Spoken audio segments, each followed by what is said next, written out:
Thank you and welcome to the show for today.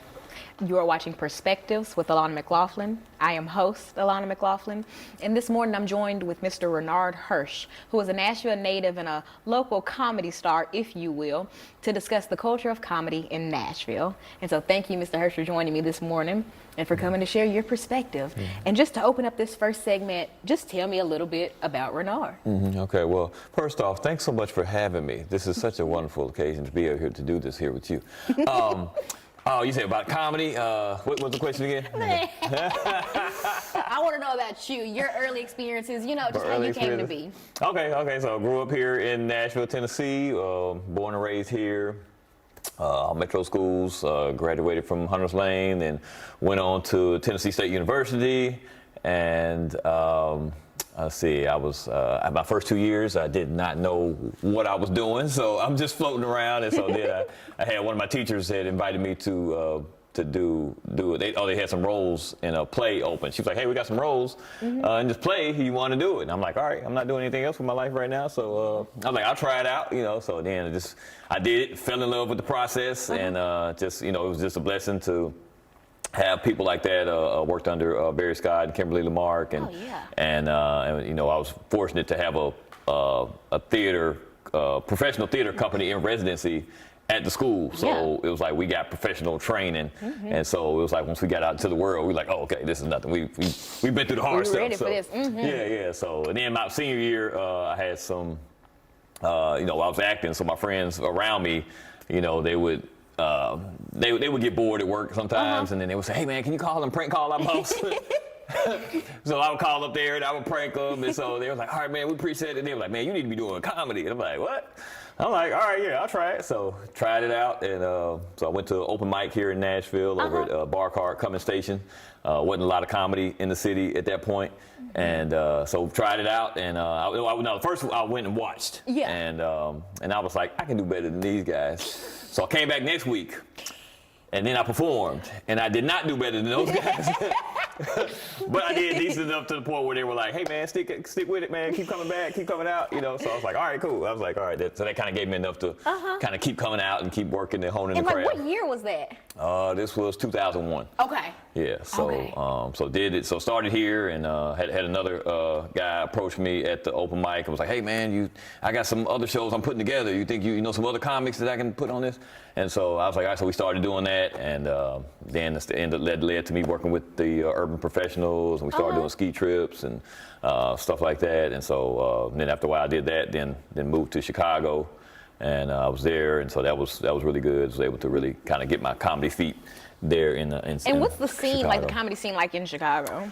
Chicago is like it's really good. It's really tough. You know, like the people in Chicago, they've seen so many great comics come through there. You know, so it's like they've seen Bernie Mac, they've seen D. Ray, they've seen Lil Rel, they've seen, you know, Deion Cole. So all these funny people. So it's like, you know, their level, their expectation level is really high for their comedy. So it's like if you come in there, you're not funny. They might not boo you, but they're gonna be like, you wasting our time. But yeah, it was a great place to be. You know, because at the time it was like all those people, you know, Deion and Lil Rel and Hannibal Buress, all these people were still around. And it was lots of comedy there, so it was like, and also I think me being from the South, it kind of made me stand out a little bit, because I would always, you know, I had this thick accent to them, so they were, you know, they could always tell when I went home. I'm like, I didn't tell you I was going home. They're like, yeah, you picked your accent back up. That's how we could tell. And so from Chicago, and kind of to wrap up this first segment, coming back to Nashville, what did the comedy scene look like? When I came back, there were maybe like 2, maybe 3 kind of spots, maybe around to kind of do comedy, and so I was just in work mode when I came back. So it was like I moved to LA after that. So when I came back, I was like, oh, you know, I was so used to the hustle. I was just so I was like, oh, it felt like everybody else was moving in slow motion. So I was like, I got my own comedy spot. So I started we started doing comedy at the Corner Bar, and so so that was like, you know, so now I was able to get. He was the first bar to just give me a shot and say, hey, you know, I'll give some money. Let's see what you can do with it. And like, how frequently were you performing? We were doing that every week. Every week. Okay. Yeah. And that's not bad. And to just kind of to take away this first segment, when did you really begin to know that comedy was your avenue?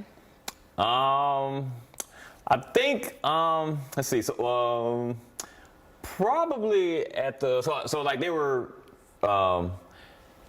since there weren't a lot of places to do comedy, I would go to spoken word mics and stuff like that too. And so I started off kind of doing comedy poems, and then I just started doing straight comedy.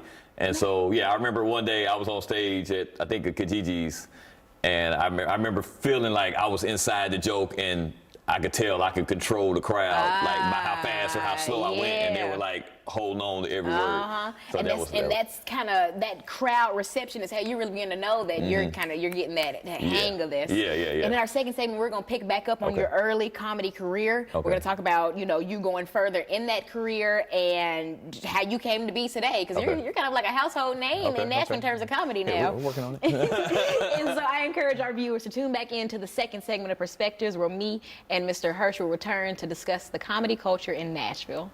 Welcome back to the show for today. For viewers just tuning in, my name is Alana McLaughlin, and you are watching Perspectives. This morning I have Renard Hirsch, a Nashville native, a local role model, comedian, and Metro Schools employee, discussing his background, education, experiences, and what led him to the local star that he is today. And so thank you again, Mr. Hirsch, for joining me this morning. And really, just to recap what we just talked about in that first segment, we talked about your experience, from Hunter's Lane to TSU. We talked about you getting involved in theater, which then kind of led to spoken word, which led to comedy. And just the interesting experiences that you had from LA to Chicago to Nashville. And we had left that first segment off by talking about your return to Nashville, and this is still the early 2000s. And we began to talk about how you started to get a hang of taking hold of a crowd. And so kind of tell me more about those early career years, and if you faced any issues or any, bumps in the road as you were kind of progressing in this early stage. Yeah, I guess getting started, just like, you don't, like I said, there weren't as many comedy spots. There are a few more now.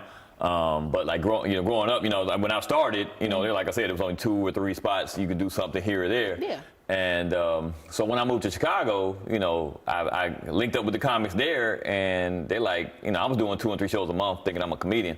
And they're like, man, you're not a comedian. We're going to show you what real comics do. So they kind of took me under their wing, and they're like, they're doing 2 or 3 shows a night and 4 shows a night. And I'm like, oh, so like light bulb went off. I was like, that's why so many of y'all are on TV. Y'all are on Comedy View, y'all on Def Jam, because y'all get so much more practice than everybody else in other, smaller cities that maybe not have a big a comedy scene as they do. So, like a New York, LA, Atlanta, Chicago, they have really big, you can do 2, 3, 4 shows a night if you really want to. Yeah. So so that was one of the major things, because like that's what most comics will tell you. Like when you first start, they're like, they're like, just get on stage. You need to be on stage as much as possible, so you can just get comfortable and you get used to doing your jokes, and you can just you learn so much. So. And something I think is particularly interesting about your story is that you were doing all of this while working for MNPS. Now, anybody who works for Metro knows that this is no easy job.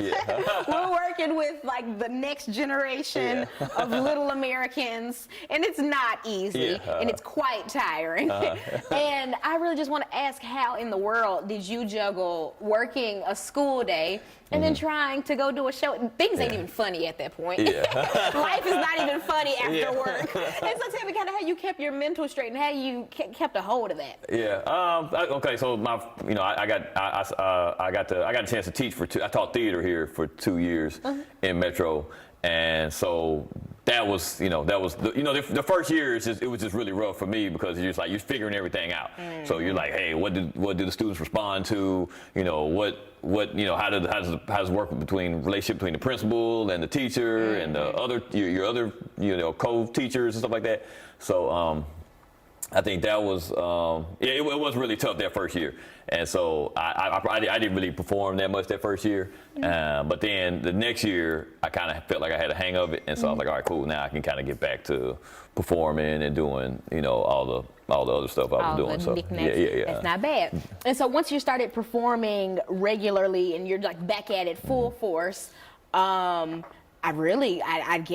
curious to know, when did it start to blow up for you? Now you travel, you're doing shows consistently. When did that era kind of come about? When did it get real? Yeah, I think I would say, yeah, because I think when I got to, yeah, well, let's see, maybe, I think kind of Chicago kind of started out because I was like, I started to get some more bookings, and I was starting to book some clubs out of town, and I don't know, it's one of those things, like I booked my first big show here in Nashville after I moved to LA. So it's like sometimes you gotta leave. I'm like, what was this called when I lived here? And now where was I don't your have to first buy big a venue? $600 plane ticket. Huh? Where's your first big venue?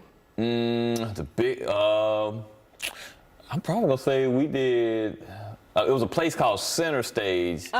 And AG and I from the radio station, we got together and produced the show over there, and we brought Rodman into town, and like Rodman, I don't think he'd ever been to Nashville, maybe once before that, but it was a really big venue, and it was and that was kind of helped put us on the map a little bit, you know. So it's like, I think the whole city just kind of came out and was like, okay, y'all know what y'all doing, So it's like. And throughout all of this, who are some of the other comedians, and these can be, like past greats, like we mentioned the Bertie Macs and whatnot, or even current ones, but who are some of those artists that you were kind of taking inspiration from or learning from? Yeah, definitely people like Griff. He's a comic that he was on the Mary Mary show. Really funny, one of my good friends. Godfrey's is very hilarious. Ali Sadiq. TK Kirkland, yeah, Pierre, and Miss Pat, just lots of, it's just a lot of, I have a lot, I'm a fan of comedy too. Yeah, so.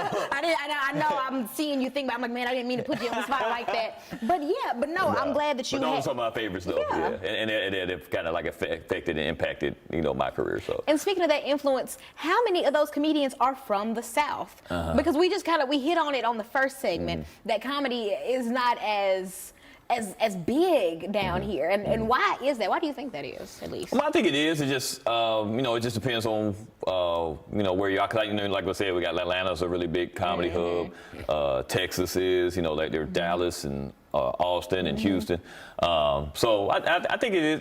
I think it is. Lots of. I think it's definitely growing. But I think they do. We love to laugh in the South too. So so I think that's a really good. And a Nashville specific kind of question is, when did you start to perform at Zany's?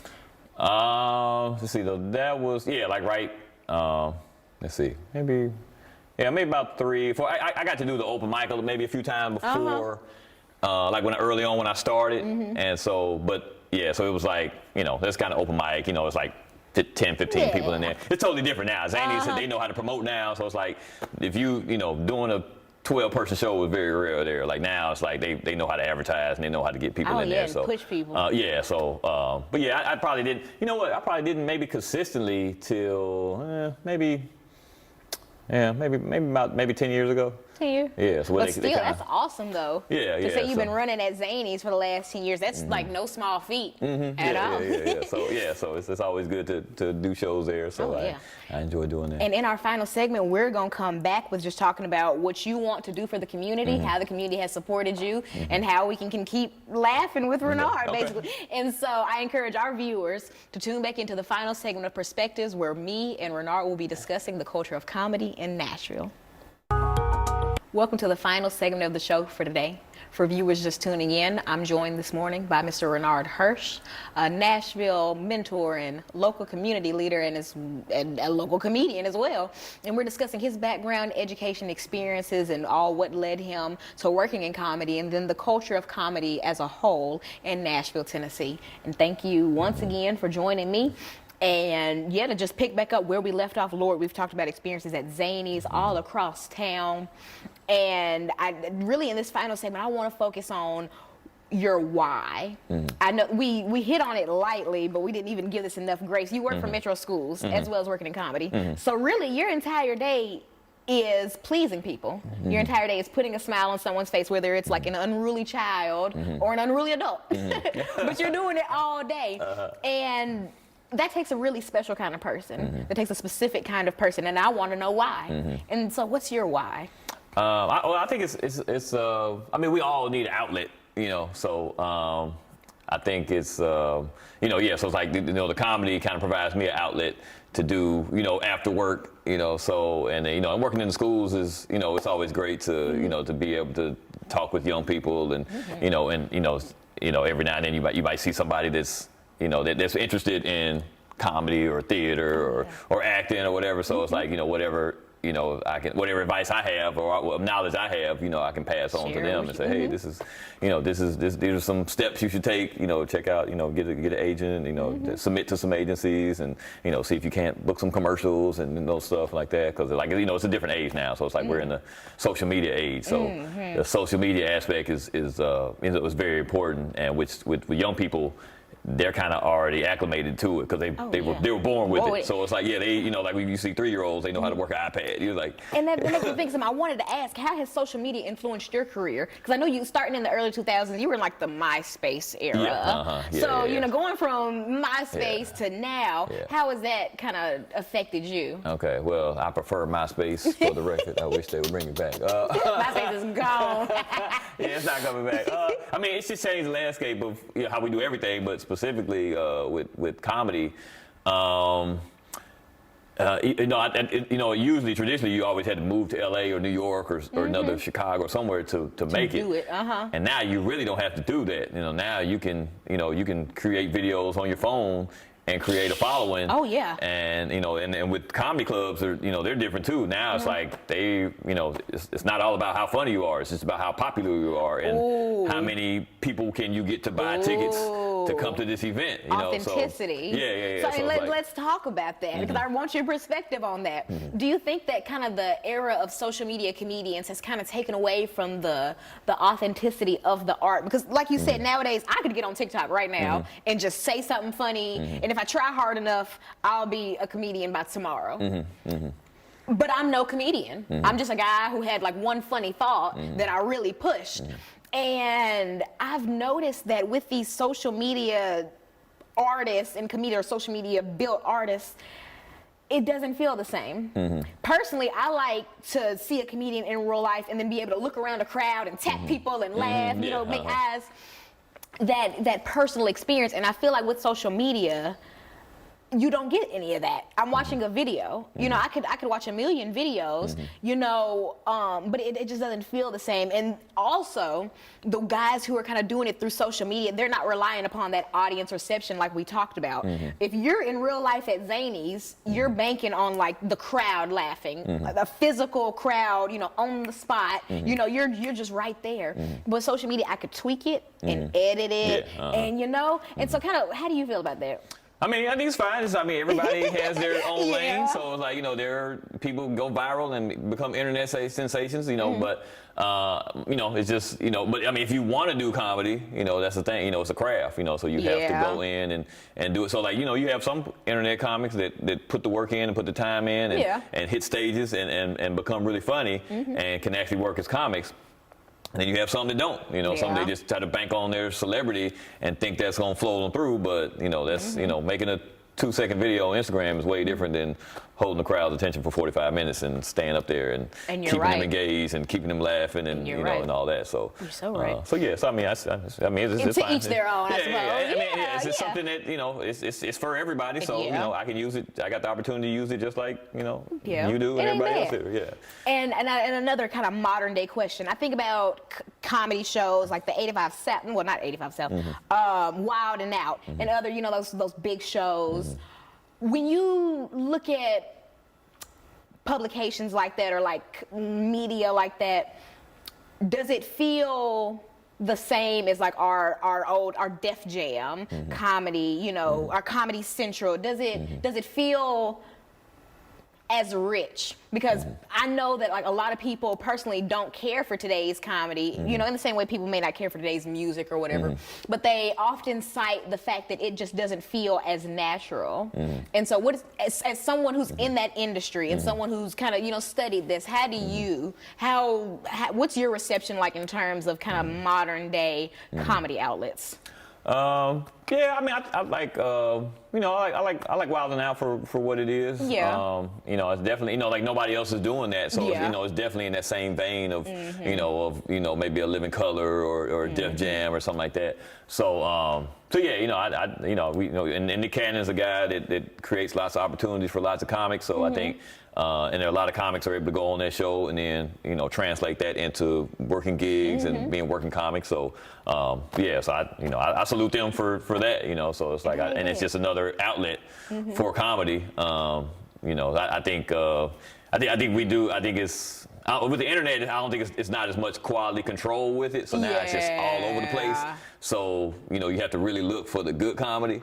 So I think that can be my only issue. But other than that. And speaking of quality control, this is kind of piggybacking off of that PR, or I want to say, or at least maintaining good PR. As a comedian. Things are off the table, but nothing's off the table. How do you balance being hilarious with being like politically correct? Well, you just have to. How can you be right and funny? I think it's really tough now in this society and day and time. We got the cancel culture and everything. Oh, yeah. So you have to figure out a way to do that and still stay relevant. So like I do have a personal scandal that I'm going to release soon just to keep myself relevant. Oh yeah, just to keep the momentum up. Yeah. So and you'll be sold out tomorrow. Yeah, we can debut it on Perspectives, hopefully. Oh, we phenomenal. Give me taking off the air. Renard. But don't get me taken off air. On a serious note, though. Yeah. What do you want to leave with the community when all is said and done, and when Renard is gone off to like never ever land? What do you want the community to remember about you? I just want them to, just put a big gold statue of me in the city or something with the mic in my hand. I just want them to say, hey, he spread laughter and love and kindness through the community. I say that's what the great thing about comedy is. Like sometimes you do shows and we don't know always what it means to different people just to give somebody a laugh. Sometimes you do a show and somebody's like, my mom passed and this is the first time I've laughed in like 3 months. And so like to be able to give that gift to people is, that's healing. Laughter is healing too. That's priceless. So to be able to contribute to people's memories and to to people's quality of life, and any day you can give somebody a laugh, it's not just comedians, we can do it in everyday life. If we see something funny and we know some person, we know their humor, we can say something that kind of uplift their day, And that kind of goes to my final question of the show for today. How can the community support you as well as support comedy culture in Nashville? Anytime you see us on shows or social media, we appreciate all the likes and everything, and people coming to shows, so I've been blessed and fortunate to have people just come out and support, all throughout the years, and so that's what just you can continuing that support, basically. Come check out the open mics, come see us work out the joke. That's where we go to work out the jokes, and then if they work there, then we put them on the big stage. So all your big comedians were ones that are open mic. Working. And we have to support that. And thank you for coming and sharing your perspective this morning, and thank you for just giving us a little insight on the culture of comedy in Nashville. And to our viewers, thank you for tuning in with me one more morning, and thank you for this opportunity. Good morning.